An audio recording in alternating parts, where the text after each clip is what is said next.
오늘 오전에 다 같이 읽으실 성경 말씀은 창세기 1장 1, 2절입니다.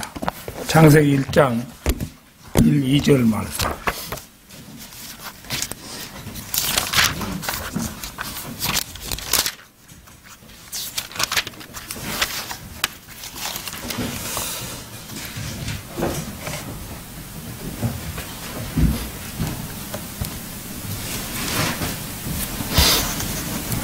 다 찾으신 줄 알고 받들어 읽겠습니다.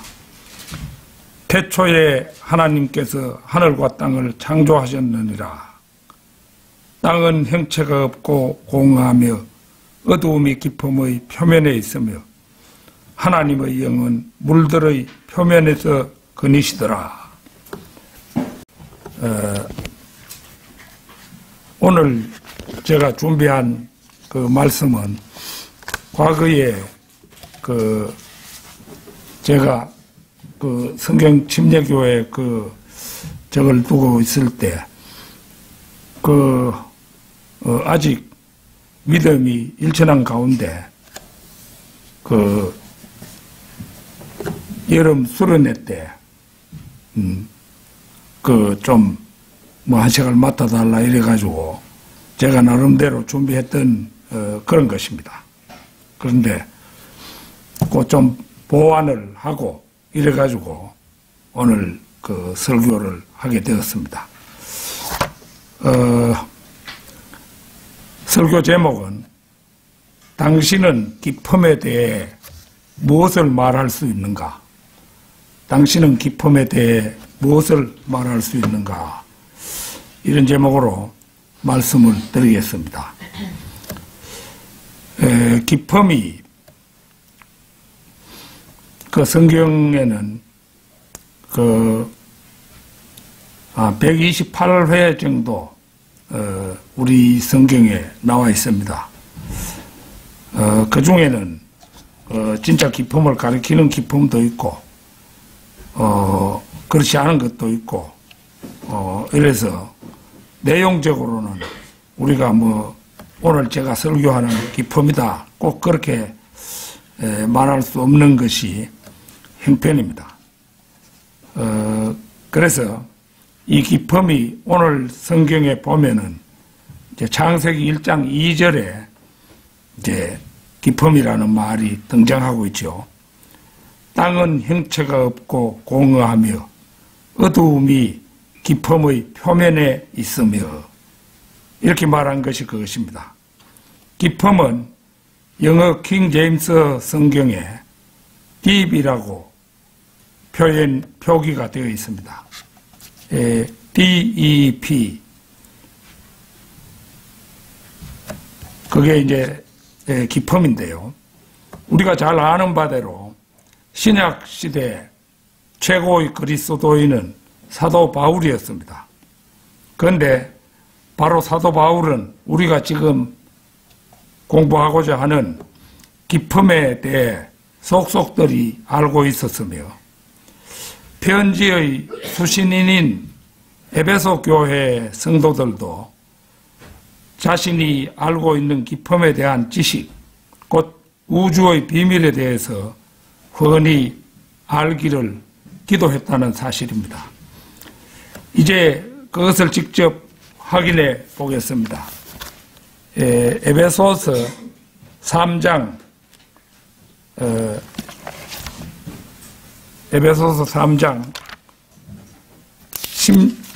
16절에서 18절까지 말씀입니다.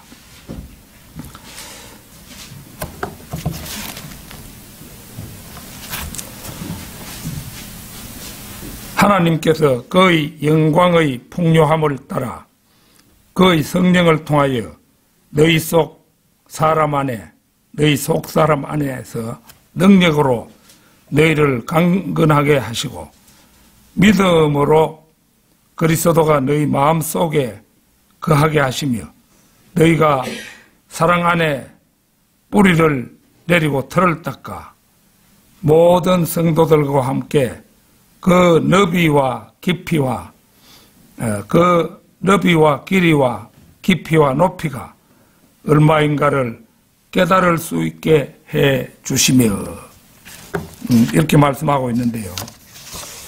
여기에 이제 보는 것처럼 사도 바울은 모든 성도들과 함께 그 너비와 길이와 깊이와 높이가 얼마인가를 깨달을 수 있게 해 주시며, 이렇게 강구하고 있음을 봅니다. 여기에서 말하는 너비와 길이와 깊이와 높이, 이것이 바로 로마서 8장 39절에 언급되고 있는 높음과 깊음이라는 사실입니다.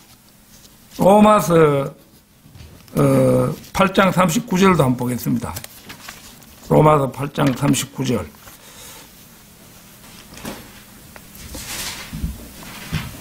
높음이나 깊음이나 어떤 다른 피조물이라도 우리를 그리스도 예수 우리 주 안에 있는 하나님의 사랑에서 떼어놓을 수 없으리라. 여기에 나온 깊음도 마찬가지입니다. 현대인은 소위 과학시대를 살면서 2000년 전에 살던 사람들은 아주 미개했을 것이라 지레 단정을 합니다만, 사실은 현대를 살고 있는 천문학 박사들이나 물리학자들 그 누구보다도 바울이 가진 이른바 우주에 대한 지식이 훨씬 풍요롭고 박식했다는 사실입니다. 왜냐하면 그는 대기권을 벗어나 별들이 반짝이는 3조 광년의 우주를 통과하여 깊음 저편 셋째 하늘에 다녀온 유일한 사람이었기 때문입니다. 고린도후서 12장 1절에서 4절 말씀 찾겠습니다. 고린도후서 12장 1절에서 4절 말씀입니다. 정녕 자랑하는 것이 나에게 유익하지 못하나 내가 주의 환상들과 계시들을 말하리라. 내가 14년 전에 그리스도 안에서 한 사람을 알았는데 그가 몸 안에 있었는지 나는 말할 수 없고 몸 밖에 있었는지 나는 말할 수 없지만 하나님께서는 아시느니라. 그 사람이 셋째 하늘로 끌려 올라갔느니라. 내가 이런 사람을 아노라. 그가 몸 안에 있었는지 몸 밖에 있었는지 나는 말할 수 없지만 하나님께서는 아시느니라. 그가 낙원으로 끌려 올라가서 말로 다 설명할 수 없는 말을 들었는데 그것은 사람들에게 말하도록 허락되지 않은 것이로다. 말하자면 이 바울은 인류 가운데 유일하게 셋째 하늘 그 낙원에까지 다녀와서 다시 지상에서 살았던 우주에서의 자신의 위치를 언제든지 말할 수 있는 유일한 사람이었습니다. 그러기에 바울은 자신이 가본 셋째 하늘이 어디에 있으며, 그러니까 어느 방향 어디에 있으며 그 장소의 크기와 모양과 위치와 환경을 알고 있었기에 이 세상에서 사는 것보다 오히려 죽어서 그곳으로 가기를 원했습니다. 우리가 자신의 차 있으니 정녕 몸에서 떠나 주와 함께 있는 것을 오히려 더 원하노라. 고린도후서 5장에서 이렇게 말씀하고 있지요. 보통 사람들은 개똥밭에 굴러도 이성이 좋다는 사고방식을 가졌지만 이처럼 사도 바울은 하루라도 빨리 죽을수록 하늘 낙원에서 편히 살 수 있다는 사실을 알고 있었기에 오히려 죽음 앞에서도 자신이 만만한 그런 사람이었던 것입니다. 당신은 기쁨에 대해 무엇을 말할 수 있는가? 그 첫째는 기품이 우주를 담고 있는 용기, 곧 그릇이라는 진리입니다. 개역 성경을 믿는 사람들은 하나같이 창세기 1장 1, 2절을 창조의 총체적 서술로 보고, 그러니까 창세기 1장 1절, 2절 요거를 이제 창조의 총체적 서술로 보고 3절부터 창조의 각계 서술로 봅니다. 그러나 킹 제임스 성경을 믿는 그리스도인들은 창세기 1장 1절을 최초의 창조, 2절을 최초의 세상에 대한 심판, 3절부터를 재창조의 시작으로 봅니다. 그러니까 개역성경 믿는 사람들하고는 아주 천냥지판이라 할 정도로 차이가 아주 크지요. 이것은 굉장히 큰 해석상의 차이라고 할 수 있습니다. 왜냐하면 동이 서에서 멀듯이 이런 엄청난 해석의 차이를 보인다는 것은 놀라운 일입니다. 그것은 단도직입적으로 말해서 킹 제임스 성경이 하나님께서 보존하신 말씀인데 반해 개역 성경은 변개된 성경이라는데 그 원인이 있다 할 수 있습니다. 우선 킹 제임스 성경 창세기 1장 28절을 찾겠습니다. 창세기 1장 28절.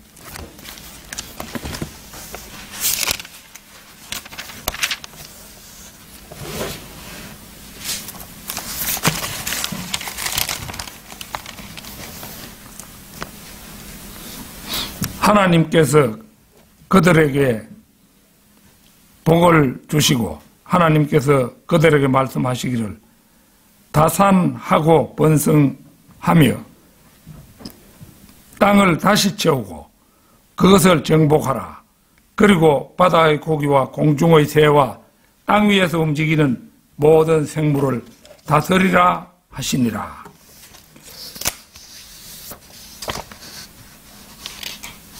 그런데 이것이 개역성경에는 하나님이 그들에게 복을 주시며 그들에게 이르시되 생육하고 번성하며 땅에 충만하라. 땅을 정복하라.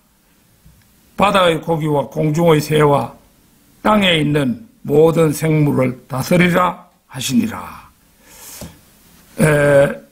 이 킹 제임스 성경과 개역 성경의 가장 두드러진 차이는 킹 제임스 성경이 땅을 다시 채우고 이렇게 말하고 있는데 반해서 개역 성경은 같은 부분이 땅에 충만하라. 땅을 다시 채우고 이거 대신에 땅에 충만하라. 이렇게 말하고 있다는 것입니다. 채우고와 충만하라 이 뜻이 비슷하다 하겠습니다마는 그 말에 다시가 있느냐 없느냐 하는 문제는 의미의 차이가 매우 크다고 하겠습니다. 즉 다시라는 말이 있는 경우는 이전에 다른 무엇이 살던 땅을 심판하여 비우고 그 빈 땅을 다시 채우라는 의미가 됩니다. 그러나 단순히 충만하라의 경우는 처음 창조한 땅에 그냥 번성하라는 의미가 되어서 재창조의 소중한 진리가 사라져버리고 마는 것입니다. 이런 차이가 생기게 된 데는 단어 하나의 해석이 그 원인이 되었다는 점은 놀랍습니다. 한글 킹 제임스 성경에서 다시 채우다라고 번역한 영어 킹 제임스 성경의 단어는 리프렌시인데요.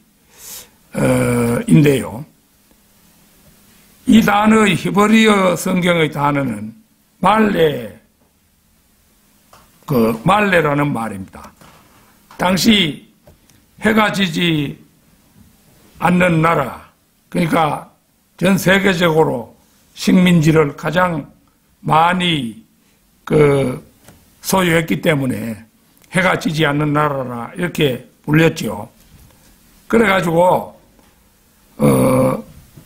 그 당시는 영국의 제임스 이제 왕 시대였는데요. 그 앞 시대가 엘리자베스 1세 시대고, 그 다음에 그 제임스 왕이 뒤를 이었습니다.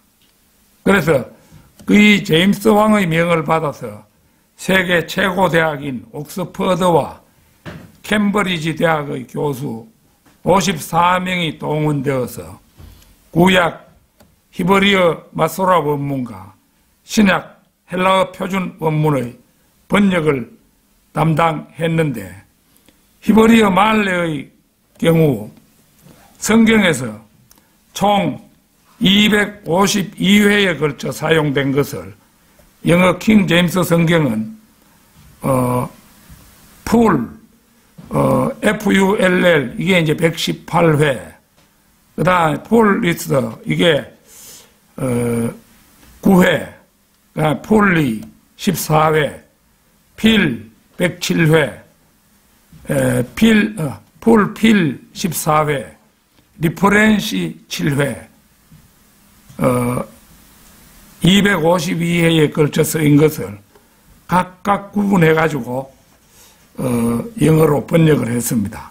그런데 현대의 변개된 성경을 번역한 학자들은 영어 킹 제임스 성경의 디퍼렌시는 오역이며 필이나 풀이 정확한 번역이라고 잘못된 주장을 하여 영어 킹 제임스 성경에 정확히 전하고 있는 재창조의 소중한 진리를 그들의 성경에서 없애버린 것입니다. 다시 채우다. 다시라는 말이 있느냐 없느냐 그 차이가 크죠. 우리가 컵에 물을 다시 채우다 이렇게 하면은 원래 있던 물을 비우든지 마시든지 하고 컵이 비어서 그걸 다시 채우는 것이 되죠. 그러니까 다시라는 말이 있느냐 없느냐의 차이는 아주 큰 차이가 되는 것입니다. 그래서 다시라는 말이 들어가면은 재창조가 되는 것이고, 이 말이 빠져버리면 단순히 그냥 태초에 하나님께서 하늘과 땅을 창조하시니라, 이게 최초의 창조인데 그냥 그게 창조가 되는 거고, 그 다음에 2절이 좀 모호하게 되어 있으니까 이게 그 창조의 한 순서라고 그냥 보는 거죠. 그렇게 돼가지고 이 리퍼렌시 단어 하나로 해가지고 개역 성경과 우리가 가진 킹 제임스 성경이 큰 차이를 보이게 되었습니다. 그런데 당시 킹 제임스 성경을 번역한 사람들은 세계 최고의 석학들이었습니다.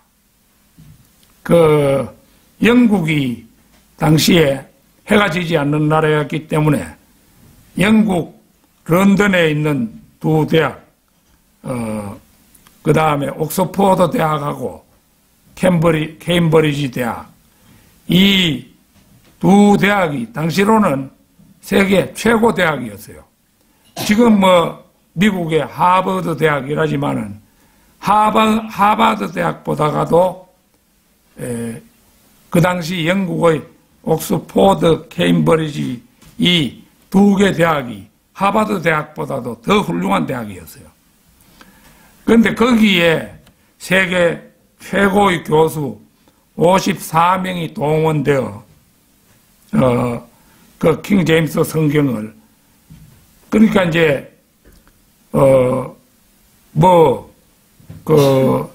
당시에는 그 라틴어로 되어 있는 성경을 그 천주교 신부들만 알고 교회 일반 성도들은 전혀 성경을 읽을 수 없는 그런 형편에 있었잖아요. 그러니까 이 제임스 왕이 그 영어 성경을 번역하게 한 것은 영국 국민들에게 이제 자기들의 모국어로 된 성경을 직접 읽을 수 있도록 하기 위해서 그 번역을 한 것이죠. 그 매우 중요한 점입니다, 이거. 만약 오늘날 우리가 목사만 성경을 읽고 그 일반 성도들은 성경을 못 읽는다고 한번 생각해 보십시오. 그게 되겠습니까? 그 말도 안 되는 얘기죠. 그런데 이 성경을, 그 개역 성경을, 번역한 그 학자들 몇 명밖에 안 되지요, 그게. 그런데 이 사람들은 그 당시 영국의 최고 대학의 교수 54명이 번역한 것을 두고 이런 개개인의 그 성경 변개 그 학자들이 왈가왈부할 수 있는 그런 성질의 문제가 아니었어요. 그 영어 킹 제임스 성경의 번역은 그야말로 당시 인류 최고의 학자들이 그 번역했던 그런 것입니다. 창세기 1장 6절 7절을 보겠습니다. 6절 7절 하나님께서 말씀하시기를 물들 가운데 창공이 있으라. 창공으로 물들에서 물들을 나누게 하라 하시니라. 하나님께서 창공을 만드시고 창공 위에 있는 물들에서 창공 아래에 있는 물들을 나누시니 그대로 되니라. 보는 것처럼 이 말씀에서 우리는 물들 가운데 창공인 우주를 만들고 그 우주라는 공간 안에 지구를 띄우고 그 다음 해달 별을 창조하여 띄우셨음을 알 수가 있습니다. 그러니까 이제 원래 태초에 창조한 지구에 어떤 존재들이 살았었는데 그 존재들이 하나님 앞에 범죄를 하니까 하나님께서 지구를 통째로 심판하신 겁니다. 그래서 지구를 깊은 물로 심판을 해가 깊은 그 물속, 그러니까 깊음 속에다가 지구를 완전히 침몰시켜 버린 거죠. 이래 됐는데 이거 이제 재창조를 하는 그 장면에서 하나님께서 말씀하시기를 물들 가운데 창공이 있으라. 그러니까 지구를 중심으로 그 물들 가운데 그 창공을 이제 창조하시는 장면이고 하나님께서 창공을 만드시고 창공 위에 있는 물들에서 창공 아래에 있는 물들을 나누시니 그대로 되니라. 그러니까 지구가 물속에 떠 있는데 그 주위에 있는 그 큰 공간을 만드는 거죠. 그 공간이 오늘날의 우주입니다. 우주. 해달 별들이 반짝이는 우주가 되는 겁니다. 그래서 이 부분을 두고 대부분의 성경 주석가들은 이게 이제 물들이라고 했으니까 창세기 1장 2절에 깊음이 나왔는데도 불구하고 6절 7절에 물들이라는 말이 나오니까 이게 깊음인 줄을 전혀 모르고 창공 위에 있는 물들에 대한 해석에서 유치함을 벗어나지 못하고 있다는 사실입니다. 즉 창공 위에 있는 물들이 구름이라는 해석을 하고 있는 것이 그것입니다. 창공 위에 있는 물들이 그게 뭐냐? 구름이라 이겁니다. 그러면 창공 아래에 있는 물들은 그 사람들이 뭐라고 생각하겠습니까? 바다라고 생각하겠죠. 그런 해석을 하고 있었던 겁니다. 이렇게 되면 창세기 1장 14절에서 16절에서 창공에 해와 달과 별들이 창조됨을 볼 수 있는데 마치 창공 위에 있는 물들을 구름으로 해석하면 구름과 땅 사이에 해와 달과 별이 뜨는 기현상이 벌어지고 맙니다. 따라서 창공 위의 물들은 절대로 구름이 될 수 없습니다. 창세기 1장 1절에서 최초의 하늘과 땅이 창조되었고 그곳의 주인공들이 반역으로 해서 2절에서 전 우주에 물들이 가득 차는 심판을 받습니다. 이게 이제 최초의 홍수지요. 그러니까 우리가 이제 개역 성경을 믿는 사람들은 홍수가 한 번 있었다고 믿지만은 우리 킹 제임스 성경을 믿는 사람들은 이게 홍수가 2번에 걸쳐 있었다. 그러니까 창세기 1장 2절에 나온 홍수가 최초의 홍수고 그 다음에 창세기 7장에 노아 때 홍수 그게 지구에 국한된 2번째 홍수였다는 거죠. 그러나 일반 바깥에서는 그 노아의 홍수를 최초의 홍수로 잡기 때문에 우리와는 성경을 보는 각도 모든 사고방식에서 너무도 큰 차이를 보여주는 것입니다. 창세기 1장 1절에서 최초의 하늘과 땅이 창조되었고 그곳의 주인공들의 반역으로 해서 2절에서 전 우주에 물이 가득 차는 심판을 받습니다. 그 다음에 이제 3절부터 재창조가 시작되면서 첫째 날에 빛이 창조되고 둘째 날에 우주에 가득 찬 물이 하나님의 명령에 따라 물들 가운데 창공, 곧 우주가 생겨 지구는 물들 가운데 생긴 거대한 흑공 속에 위치하게 됩니다. 이때 물들, 곧 기품은 우주의 가장자리를 빙 둘러싸 말 그대로 우주를 담은 거대한 용기, 그릇이 된 것입니다. 그러면 이제 우주 바깥으로는 기품이 그릇이 되어 있는 거니까 피라미드 모양의 그릇이 되어 있는데요. 크기는 말도 못하죠.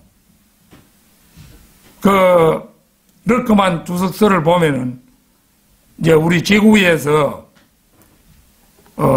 기품의 그 용기 북쪽 끝에 있는 그 기품을 갖다가 특히 기품이라고 부르고 그 다음에 그게 바깥쪽으로는 절대 온도로 얼어 있기 때문에 그걸 유리바다라고도 부릅니다. 그 유리바다 위에 하나님의 보좌가 놓여 있는 거죠. 당신은 기품에 대해 무엇을 말할 수 있는가? 둘째는 기품이 성경에 나타나는 2번의 홍수를 일으켰다는 진리입니다. 첫 번째 홍수는 전 우주의 홍수로 창세기 1장 2절이 그 사실을 보여줍니다. 땅은 형체가 없고 공허하며 어두움이 기품의 표면에 있으며 하나님의 영은 물들의 표면에서 거니시더라. 여기 하나님의 영은 성령님이죠. 개역 성경을 믿는 사람들은 창세기 1장 1절 2절이 창조의 총체적 기술로 넘겨버리는데 이렇게 되면 여러 가지 모순을 해결할 방법이 없어지고 맙니다. 우리 인간은 이성적인 존재이기 때문에 어떤 모순이 존재하면은 믿을 수가 없지요. 그래서 우선 1절에서 하늘과 땅을 창조하셨는데 2절 역시 창조의 총체적 서술이라면 전능한 하나님께서 창조한 땅이 하나님께서는 무엇을 말씀하시면 그와 거의 동시에 그 창조물이 생겨나는 거잖아요. 그런데 하나님께서 창조한 땅이 2절에 보면은 형체가 없고 공허하며 어두움이 기품의 표면에 있으며 이런 지극히 부자연스러운 상태를 노출시키는 점을 합리적으로 설명할 방법이 없습니다. 다음으로는 골로새서 1장 16절 한번 찾겠습니다. 골로새서 1장 16절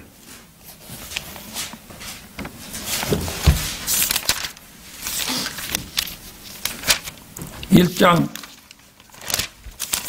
16절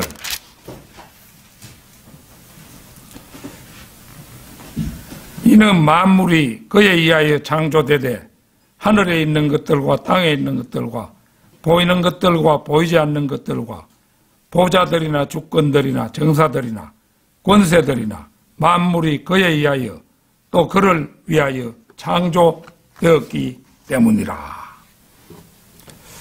여기 말씀하고 있는 것을 보면 천사나 거룹이나 서랍들, 이들은 선한 영적 존재들인데요. 주권들이나 정사들, 이거는 악한 영적 존재들이고요. 창조된 시점을 알 수 없게 되고 맙니다. 또 한 가지는 베드로 후서 3장 5절, 이는 그들이 이것을 고의로 잊으려 함이라. 즉 하나님의 말씀에 의해 하늘들이 옛적부터 있었다는 것과 땅도 물에서 나왔고 물 안에 있었다는 것이니 이로써 이전에 있던 세상은 물이 범람해서 멸망하였느니라. 이게 베드로후서 3장 5절 말씀인데요.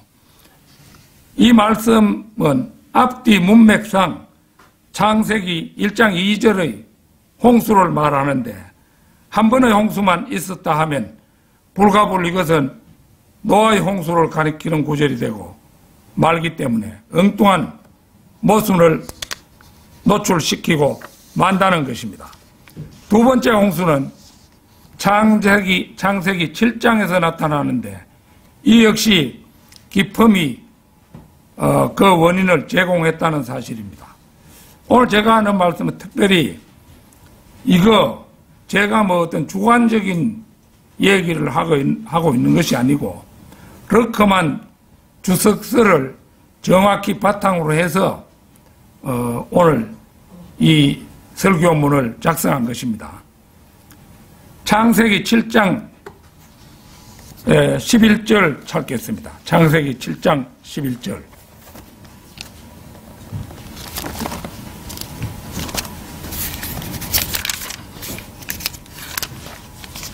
(7장 11절)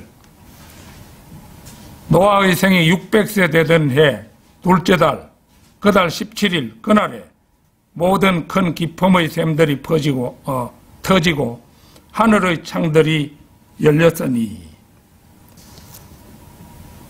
여기에 보는 것처럼 큰 기품의 샘들이 터지고라는 말로 기품의 물이 건너와서 노아의 홍수를 일으켰음을 알 수가 있습니다. 그뿐이 아닙니다.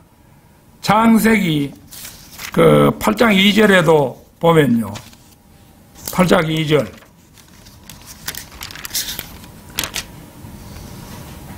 기품의 샘들과 하늘의 창들도 닫히고 이런 말이 나오지요. 하늘에서 내리던 비도 그치니 거기까지 있는데요. 여기서도 홍수를 일으켰던 물이 홍수가 끝나면서 둘째 하늘과 셋째 하늘의 경계가 되어 있는 기품으로 되돌아갔음을 확인하게 됩니다. 다만 첫 번째 홍수와 두 번째 홍수의 차이점은 창세기 1장 2절의 홍수가 전 우주적인 홍수였던 데 비해서 노아의 홍수는 전 우주가 아닌 지구에 국한된 홍수라는 점입니다. 따라서 첫 번째 홍수에서는 최초의 세상의 하늘이 그 단수 표현으로 나오죠. 태초에 하나님께서 하늘들과 이렇게 하지 않고 하늘과 이랬지요. 이게 단수 표현입니다. 그런데 이제 재창조가 끝난 다음에는 결국은 하늘들로 표현하죠. 그래서 하늘이 하늘들이 되는 대변화가 일어났는데 반해서 두 번째 홍수에서는 지구에 국한된 홍수임으로 해서 하늘들은 조건 면에서 아무런 변화가 없이 재창조 그대로 유지되었음을 알 수 있습니다. 개역 성경을 믿는 사람들은 하늘 저편에 물이 있다니 무슨 뚱땅지 같은 소리냐라고 말합니다. 그러나 성경은 하늘들, 즉 첫째 하늘과 둘째 하늘, 그 너머에 물이 있음을 말씀합니다. 시편 148편 4절 찾겠습니다. 시편 148편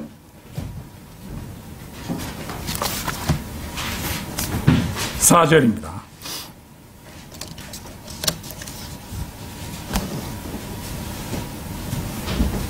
너희 하늘들의 하늘들과 하늘들 위에 있는 너희 물들아, 그를 찬양하라. 보는 바대로 하늘들 위에 있는 너희 물들, 그러니까 하늘이 복수가 되는 거지요. 이제 첫째 하늘은 대기권이고, 둘째 하늘은 해달 별이 반짝이는 그 우주고, 이러니까 하늘이 두 개예요. 두 개니까 그 위에 있는 것을 말할 때는 하늘들 위에 있는 너희 물들이라, 이렇게 얘기한 겁니다.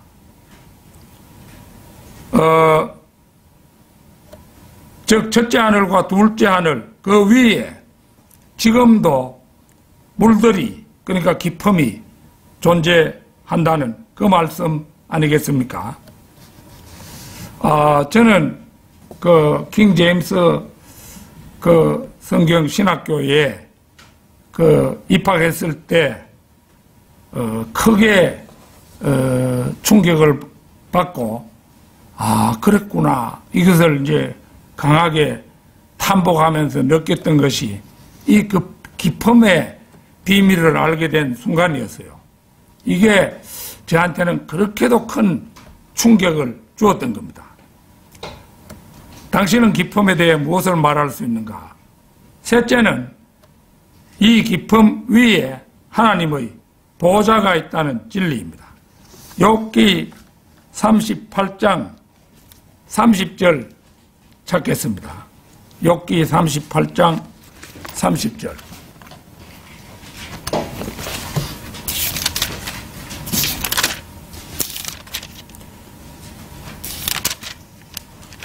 (38장 30절) 물이 돌로 된 것처럼 감추어졌고 기품의 표면은 얼어 있도다. 그러니까 물이 얼면은 단단해지죠. 그러니까 이제 물이 돌로 된 것처럼 감추어졌고 기품의 표면은 얼어 있도다. 그 기품의 바깥 표면이 얼어 있는 거예요. 하나님의 보좌가 놓여 있는 그 바깥쪽이 얼어 있는 겁니다. 이게 이제 여기에 얼어 있는 것이 절대 온도로 얼어 있어요. 이 절대 온도를 흔히 절대 영도라고도 말하는데 마이너스 273.15도, 마이너스 273.16도로 표기된 것도 있고 마이너스 273.15도로 표기된 것도 있고, 어느 것이 더 정확한지는 모르겠어요. 하여튼 인터넷 검색을 해보면 두 가지로 나옵니다. 그래서 물이 돌로 된 것처럼 감추어졌고 기품의 표면은 얼어 있도다. 이 말씀으로 우리는 둘째 하늘과 셋째 하늘의 경계가 되어 있는 기품의 표면이 얼어 있음을 알 수 있습니다. 이 부분이 개역성경에는 어떻게 되어 있는가 하니 물이 돌같이 굳어지고 해면이 어느니라. 자, 우리 성경에는 물이 돌로 된 것처럼 감추어졌고 기품의 표면은 얼어 있도다. 이 말씀으로 우리는 둘째 하늘과 셋째 하늘의 경계가 되어 있는 기품의 표면이 얼어 있음을 알 수 있죠. 그런데 개역성경은 물이 돌같이 굳어지고 해면이 어느니라. 여기서는 그 기품이라는 말을 해면으로 바꿨기 때문에 이 기품에 대한 진리가 사라져 버렸습니다. 이 세상에 어느 누가 물이 돌같이 굳어지고 해면이 어느니라 여기에서 기품을 찾아내겠습니까? 가망이 없는 일이죠. 그런데 놀랍게도 러크만 박사님의 주석서에 의하면 이 기품의 표면이 절대 영도로 얼어 있다는 거죠. 마이너스 273.15도. 욥기 26장 10절 찾겠습니다. 욥기 26장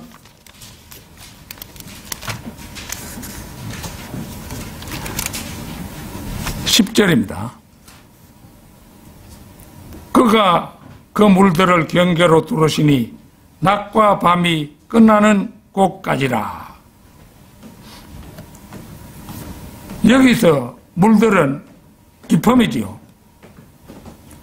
그런데 물들의 경계가 낮과 밤이 끝나는 곳까지라 이렇게 말합니다. 자, 이게 무슨 말인가? 이 말씀은 물들의 경계가 둘린 곳까지만 시간이 존재하고 물들 바깥은 시간이 존재하고 있지 않음을 보여줍니다. 앞서 기품의 표면이 절대 영도로 얼어 있다는 말씀을 드렸는데 놀랍게도 절대 영도가 되면 일체의 분자 활동이 정지가 되고 시간은 정지가 된다고 합니다. 분자 활동이 정지되면서 시간도 가는 것이 멈추어진다 이거죠. 시간이 정지가 된 곳, 그곳이 바로 셋째 하늘로 하나님과 함께 영원 세월이 존재하는 장소가 아니겠습니까? 요한계시록 4장 6절을 한번 보겠습니다. 요한계시록 4장 6절.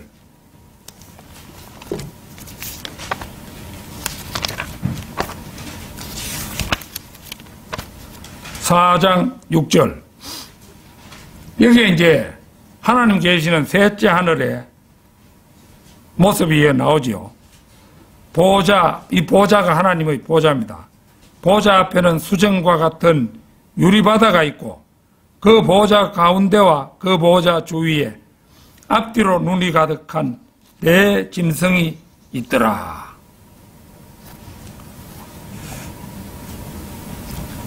여기서 보좌는 하나님의 보좌이고 수정과 같은 유리바다는 표면이 얼어있는 기품이지요. 그리고 앞뒤로 눈이 가득한 네 짐승은 하나님을 호위하는 네 그룹을 말합니다. 그룹은 원래 5그룹이 있었는데 그 중에 가장 출중한 덮는 그룹, 이것이 루시퍼가 이제 되었지요.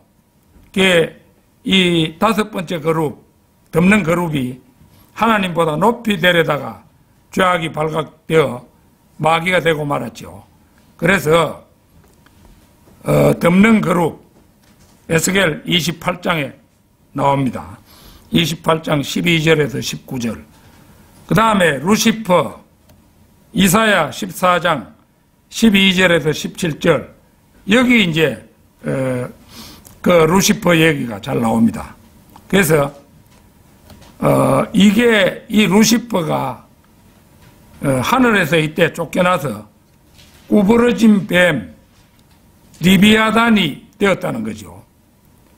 리비아단이 42장 1절에 우리 성경에 리비아단이라고 나오는데 개역 성경에는 리비아단이 악어로 변개되어 있습니다. 악어.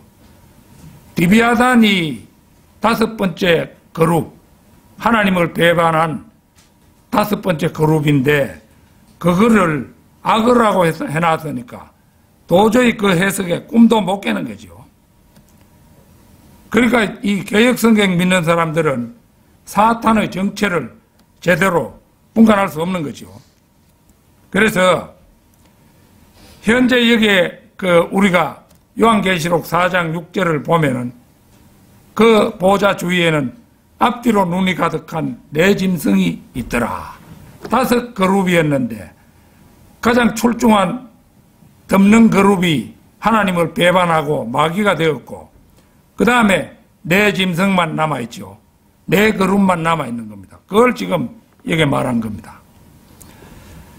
당신은 기품에 대해 무엇을 말할 수 있는가? 넷째는 기품이 모세가 만든 성막의 휘장에 해당한다는 진리입니다.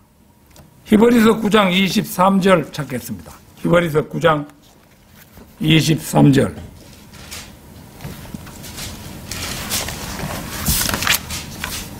히브리서 9장 23절.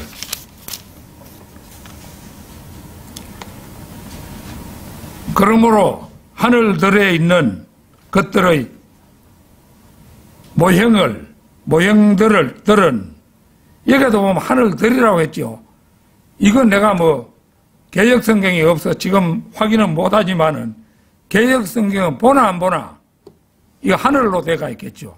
여기는 하늘들로 되어 있잖아요.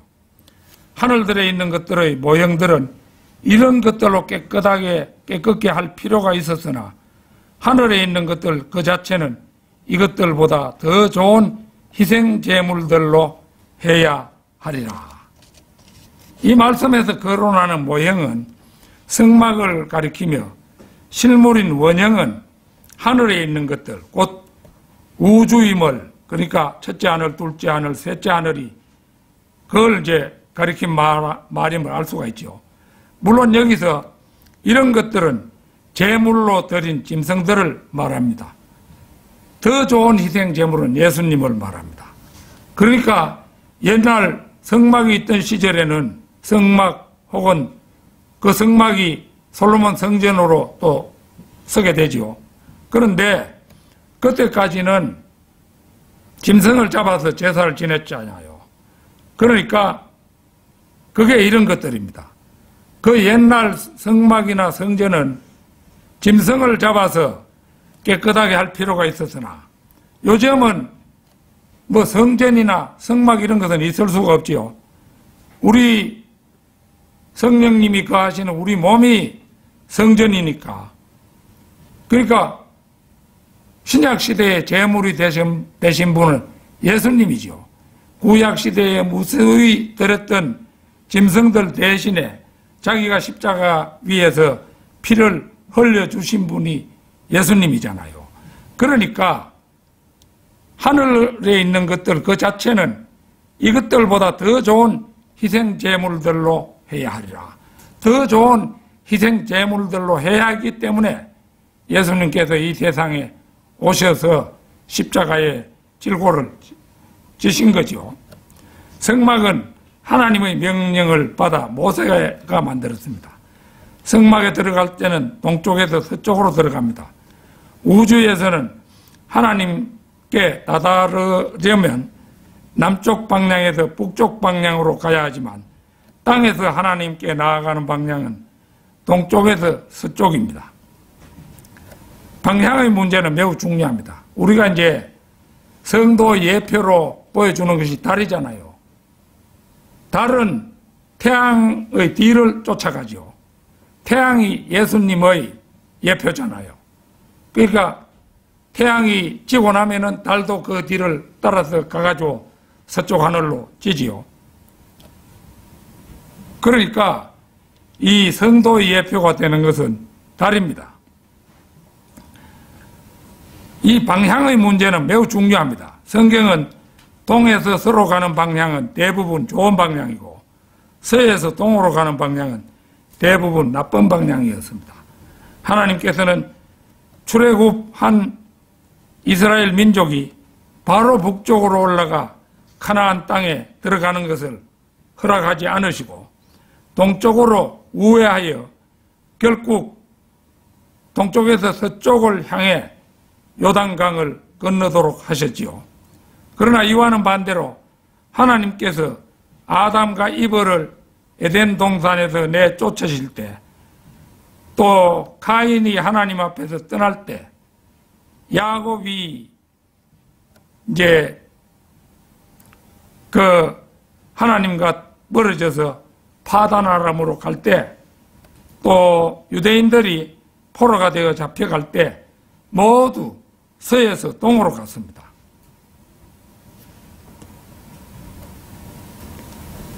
역사상 유명한 정복자 나폴레옹이나 히틀러 역시 서쪽에서 동쪽으로 갔다가 패망하고 말았습니다. 히틀러 러시아를 공격했다가 패망했죠. 동쪽으로 갔다가.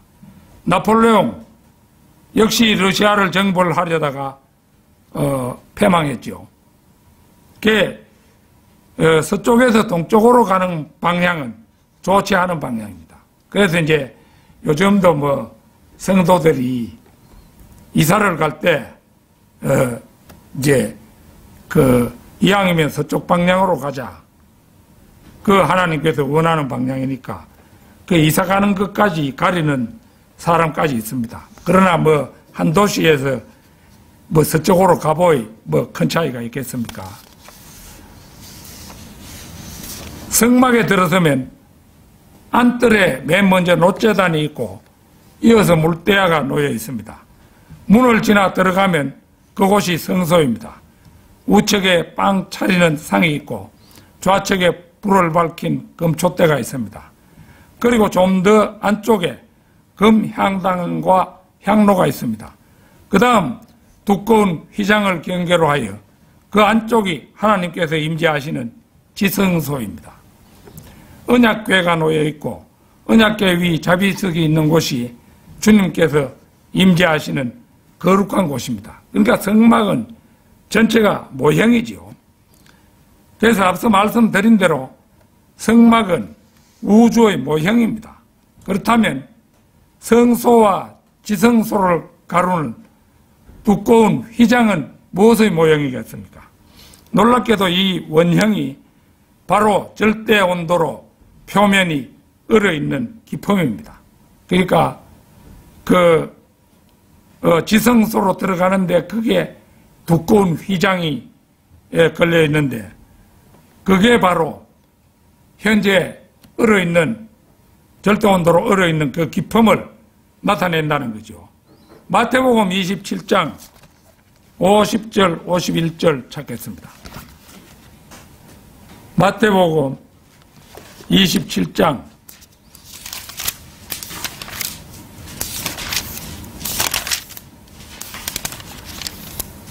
50절 51절입니다. 예수께서 다시 큰 음성으로 소리 지르신 후 숨을 거두시더라. 그런데 보라, 성전의 휘장이 위에서 아래까지 불로 찢어지고 땅이 흔들리며 바위들이 갈라지고. 여기를 보면 예수님께서 숨을 거두시는 순간 성전의 휘장이 위에서 아래까지 불로 찢어졌다고 말씀합니다. 성막의 원형이 우주라면 휘장의 원형은 기품입니다. 둘째 하늘과 셋째 하늘의 경계가 되는 기품입니다. 그렇다면 휘장이 위에서 아래까지 둘로 찢어졌다는 것은 절대 온도로 얼어있는 기품에도 예수 그리스도의 죽으심으로 말미암아 통로가 생긴 것을 의미합니다. 히브리서 9장 11절 12절 찾겠습니다. 히브리서 9장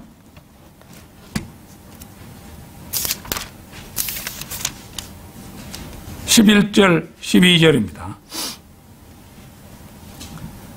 그러나 그리스도께서는 다가올 선한 것들의 대제사장으로 오셔서 손으로 짓지 아니한 곧 이러한 건물이 아닌 더 크고 온전한 성막을 통하여 염소와 송아지의 피로 아니하고 오직 자신의 피로 한 번 성소에 들어가셔서 우리를 위하여 영원한 구속을 이루셨느니라. 이 말씀에서 손으로 짓지 아니한 곧 이러한 건물이 아닌 더 크고 온전한 성막은 우주를 말하죠. 그러니까 우주에서도 둘째 하늘, 셋째 하늘의 경계가 되는 그 기품을 얘기하는 거잖아요. 예수 그리스도께서는 십자가에 못 박혀 피 흘려 돌아가심으로써 성전의 휘장 위에서 아래까지가 둘로 찢어진 것과 마찬가지로 절대 온도로 얼어있는 기품에도 죄인인 우리가 직접 하나님 아버지께 나아갈 수 있는 통로를 열어놓아 영원한 구속을 이루신 것입니다.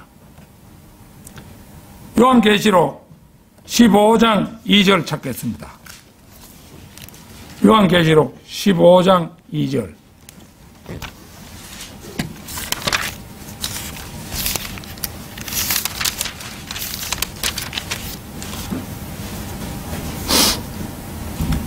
내가 보니 불로 뒤섞인 유리바다 같은 것이 있고 그 짐승과 그의 형상과 그의 표와 그 이름의 숫자에 대하여 이긴 자들이 하나님의 하퍼들을 가지고 유리바다 위에 섰더라. 우리가 조금 전에 요한계시록 4장 6절을 보았었죠. 4장 6절에서 뭐라고 했습니까? 보좌 앞에는 수정과 같은 유리바다가 있고, 여기는 수정과 같은 유리바다라고 얘기했는데, 이제 15장 2절에는 불로 뒤섞인 유리바다 이렇게 얘기했습니다. 불로 뒤섞인 유리바다. 이거 이제 유리바다가 붉은 빛이 돈다는 거잖아요. 붉은 빛이 돈다는 그런 겁니다. 그러니까 왜 붉은 빛이 도느냐? 이게 결국은 그 예수님의 피로 이 기품이 온통 붉게 물들어 있는 상태를 말한 것입니다. 이 붉게 물든 기품을 예표하는 것이 출애굽기에 나오는 홍해잖아요. 홍해. 홍, 붉을 홍자. 해, 바다해. 그 홍해가, 그거 홍해라는 바다 이름 그거 하나님이 지으신 겁니다. 인간이 지은 것이 아니에요.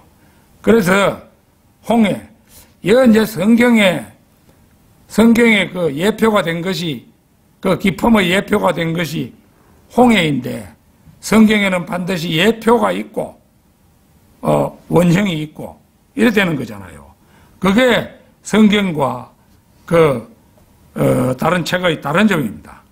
그래서, 여기 불로 뒤섞인 유리바다 같은 것은 기품인데, 곧 유리바다가 지금은 붉게 물들어 있음을 말씀합니다. 그렇다면 왜 유리바다는 지금 붉게 물들어 있겠습니까? 조금 전에 제가 설명했잖아요. 그것은 예수 그리스도의 십자가 보혈이 전 우주적인 피 흘리심으로 태양계 전체보다도 더 크고 넓은 물청인 기품을 온통 붉게 물들이고 있음을 말씀합니다. 예수 그리스도께서는 자신의 피를 드림으로써 우리가 아버지 하나님께로 나아갈 수 있는 길을 열어 놓으신 것입니다. 당신은 기품에 대해 무엇을 말할 수 있는가? 다섯째는 기품이 흔적도 없이 사라지는 날이 있다는 것입니다. 기품이 흔적도 없이 사라지는 날. 자, 요한계시록 21장 1절 찾겠습니다. 요한계시록 21장 1절. 또 내가 새 하늘과 새 땅을 보니 처음 하늘과 처음 땅은 사라지고 바다도 더 이상 있지 아니하더라.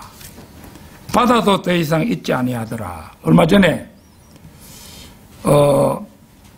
성경대로 믿는 사람들이라고 하면서 요새 아주 큰 교회를 이루고 있는 모 교회가 있죠.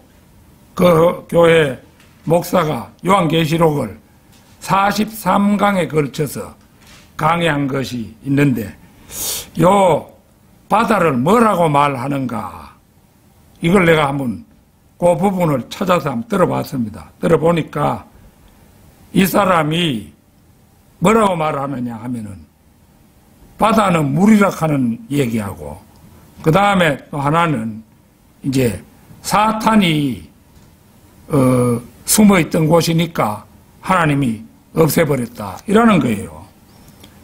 그런데 우리가 바다를 일컫는 말이 유리바다, 기품 등의 확실한 말이 있는데도 끝내 그 말을 거부하고 뭐 사탄이 숨어 있는 곳이라든지 이런 말을 하는 것은, 그것은 르크만의 성경 해석을 그 사람은 인정하지 않는다는 겁니다. 그러니까 이 바다에 관한 조명 하나만 해도 정확한 조명을 받을 수 없는 거죠. 새하늘과 새 땅은 거기 있지만 처음 하늘과 처음 땅은 사라지고 바다도 사라져 버렸습니다. 여기서 바다가 뭡니까? 꼭 거대한 물무더기지요. 요한계시록 4장 6절 그 조금 전에 찾아봤습니다마는 보좌 앞에는 수정과 같은 유리바다가 있고 그 보좌 가운데와 그 보좌 주위에는 앞뒤로 눈이 가득한 네 짐승이 있더라. 여기에 나오는 수정과 같은 유리바다가 꼭 거대한 물무더기로 바다에 해당합니다. 수정과 같다는 것은 그 바다가 수정처럼 맑게 얼음으로 결빙되어 있기에 유리바다라 하는 것입니다. 이 바다는 태평양과 대서양을 작은 물웅덩이로 여길 만큼 엄청나게 큽니다. 이 크나큰 바다가 더 이상 없고 새하늘과 새 땅이 생겨나는 시점이 되면 좌치도 없이 사라진다는 것입니다. 하나님께서 바다를 이루고 있던 원자를 분열시켜서 구성 요소들이 사라지고 하늘이 두루마리같이 말려갈 때 이 거대한 물무더기, 곧 우주를 담은 거대한 용기 자체가 모두 사라진다는 것입니다. 베드로후서 3장 10절을 찾겠습니다. 베드로후서 3장 10절.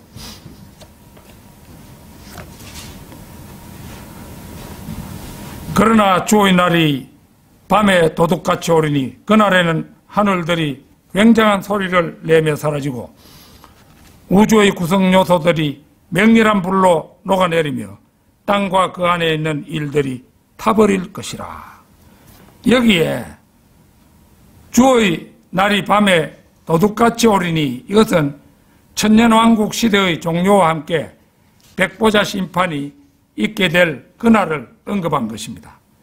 천년왕국이 끝나면 고린도전서 5장 24절 말씀 그대로 그 후에는 끝이 오리니 주께서 모든 정사와 모든 건세와 능력을 패하시고 그 왕국을 하나님 곧 아버지께 바칠 때라. 이 말씀대로 천년왕국 시대가 끝나고 대변혁이 있은 다음 영원으로 역사는 옮아가게 될 것입니다. 베드로후서 3장 10절 그날에는 하늘들이 굉장한 소리를 내며 사라지고 우주의 구성 요소들이 맹렬한 불로 녹아내리며 땅과 그 안에 있는 일들이 타버릴 것이라는 상황은 백보자 심판의 그날로 요한계시록 20장의 상황입니다. 이때의 상황은 비단 전 지구적 사건으로만 그치는 게 아니라 전 우주적 대사건입니다. 그야말로 하늘들이 엄청난 굉음과 함께 사라지고 우주의 구성 요소들이 녹아 없어져 버리는 형국이 됩니다. 땅이 순식간에 증발해 버리는 것은 물론이요, 태양계마저 완전히 와해되어 버리고 현재 있는 하늘과 땅이 강고도 없이 사라집니다. 바로 이때 심지어는 유리바다로 일컬어지는 기품이라는 거대한 바다도 사라져 없어지게 된다는 것입니다. 이 대재앙은 너무도 엄청나서 인간의 머리로는 도저히 상상하기가 어렵지만 우주를 애초에 창조하셨던 하나님의 입장에서 보면 이런 변혁은 아무것도 아닙니다. 자동차 폐차장에 가보면 거대한 집게로 자동차를 번쩍 들어 올려 프레임 틀에 올려놓은 뒤 30피트 높이의 거대한 사각 쇠망치가 공중에서 낙하하여 두드리면 자동차는 순식간에 납작한 철판 조각으로 변합니다. 이것을 사방에서 우그러뜨려 잠시 후면 사각형의 고철 덩어리가 되는데 이것을 제철소로 옮겨서 녹이면 다시 철판으로 뽑혀 나오게 됩니다. 인간도 이러한 엄청난 재창조를 하는데 하물며 전능하신 하나님께서 이 세상을 창조하는 것점은 아무 일도 아님을 우리는 이해하고 알아야 합니다. 결론적으로 기품은 피라미드 모양에서 꼭대기 부분을 제외한 우주 전체를 담고 있는 크나큰 용기입니다. 아울러 예수 그리스도께서 십자가 위에서 보혈을 흘려주신 것은 모세가 만든 성막 휘장의 원형인 기품에 죄인인 우리가 통과할 문을 만들기 위해서였다는 사실입니다. 이 기품을 두고 성서 아카데미에서 간행한 그랜드 종합 주석, 이 주석서는 20권으로 되어 있는데요. 그 20권이 우리 집에 다 있습니다. 이 해석을 보면 뭐라고 해석해 놨느냐. 기품은 물결치다, 동요하다란 뜻의 히브리어에서 파생된, 히브리어 흙에서 파생된 말로 곧 큰 파도가 동요하며 물결치는 깊은 바다를 의미한다. 즉 밑으로 깊이를 잴 수 없는 엄청난 심연이 있는 지구의 표면에 거대한 파도가 물결치는 현상을 보여주는 단어이다. 그러니까 기품을 이렇게 해석해 놨어요. 그러니까 이건 셋째 하늘과 둘째 하늘의 경계가 되는 그런 우주적 해석은 못하고 있죠. 이 주석은 성령님의 조명을 전혀 받지 못해서 시야의 범주가 지구를 벗어나지 못하고 있음을 알 수 있습니다. 이러한 예는 너무도 많아서 일일이 열거하기가 오히려 번거로울 지경입니다. 두 곳만 더 지적해보면 시편 148편 4절 아까 봤죠? 하늘들 위의 너희 물들, 이거를 구름으로 주석하고 있어요. 이 과학시대에 그걸 만약 기품을 구름으로 주석할 경우 구름과 땅 사이에 우주가 창조되는 거니까 말도 안 되는 얘기잖아요.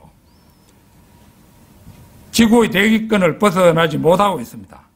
그 다음에 요한계시록 4장 6절의 수정과 같은 유리바다, 이게 이제 얼어있는, 절대 영도로 얼어있는 유리바다인데 이거에 대해서도 문자적으로는 해석하지 못하고 깨끗하고 고결하다는 상징과 하나님의 거룩하심을 의미한다고 주석함으로 해서 막연한 은유적 해석에 머물고 있음을 볼 수 있습니다. 우리가 은유적, 풍유적 해석을 배격하는 이유는 목사마다 성경 말씀의 해석이 각기 달라지기 때문입니다. 더구나 개역 성경처럼 혼미하게 변개된 성경인 경우 목사마다 각기 은유적, 풍유적 해석을 일삼는다면 그 혼란상은 걷잡을 수가 없으며 그 폐해는 상상을 초월할 것임은 불문가지라겠습니다. 이에 비해 우리 성경대로 믿는 사람들은 비유가 아닌 한 어디까지나 성경 말씀을 문자적으로 해석하여 성령님의 조명에 의한 성경 말씀을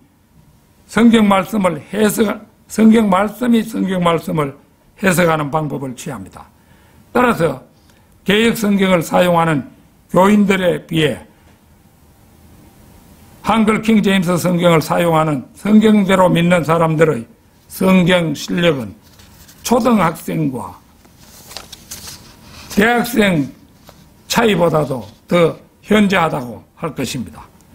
아무쪼록 날마다 성령님께 조명을 구하며 성경을 읽고 더 넓은 우주를 아우르는 장성한 믿음의 소유자들이 될 수 있기를 진심으로 축원합니다.